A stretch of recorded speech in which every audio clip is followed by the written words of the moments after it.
कि मुझे मेरे शुरू का निर्णय कि बेटी मनीषा की जो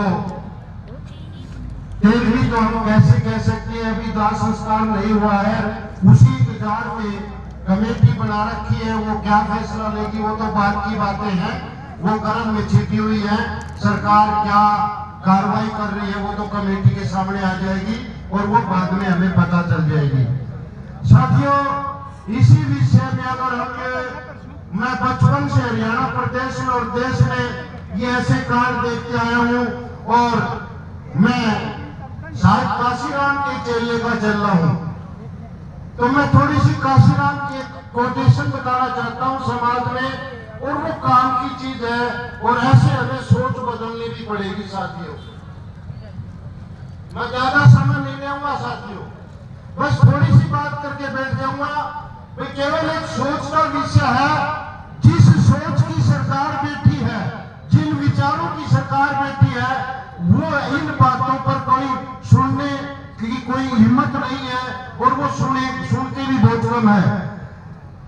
शायद काशीराम की कोटेशन है, शायद काशीराम ने कहा था, तुम्हारा मर्डर भी होगा, तुम्हारा मर्डर भी होगा, बलात्कार भी होगा, सरेआम पीटे भी जाओगे, कोई बचाने नहीं आएगा।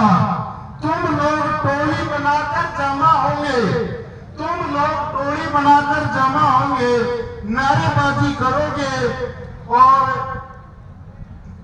अपने संगठन के नाम से ज्ञापन दोगे, ज्यादा से ज्यादा रास्ते जाम कर करके शहर या राज्य या देश बंद करोगे। प्रशासन तुम्हारी बात मान भी लेगा, गिरफ्तारी करेगा, फिर क्या न्याय मिलता है? सवाल न्याय का नहीं है साथियों, सवाल यह है कि तुम पर अत्याचार और बलात्कार होते ही क्यों है। इस सवाल पर घोर विचार करना पड़ेगा हमें। साथियों, इन चीजों को ध्यान में रखते हुए मैं इसलिए कि तुम लोग शासक नहीं हो, चुनाव में यही तुम्हारे जाति वाले संगठन, ये शायद काशीराम की कोटेशन है, चुनाव में यही तुम्हारे जाति वाले संगठन पार्टी में टिक जाते हैं, अपना कैरियर बना लेते हैं, और तुम लोग अपने नेता मानकर मार खाते रहते हो। ये शायद काशीराम ने आपसे 50 साल पहले कह दी थी, और यही होता रहा है हमारे समाज के साथ। साथियों, धन्यवाद। सामाजिक आर्थिक राजनीतिक न्याय समिति आज बहन बेटी मनीषा के न्याय के लिए साथ और सहयोग के लिए साथ खड़ी है। धन्यवाद। जय भीम, जय भारत।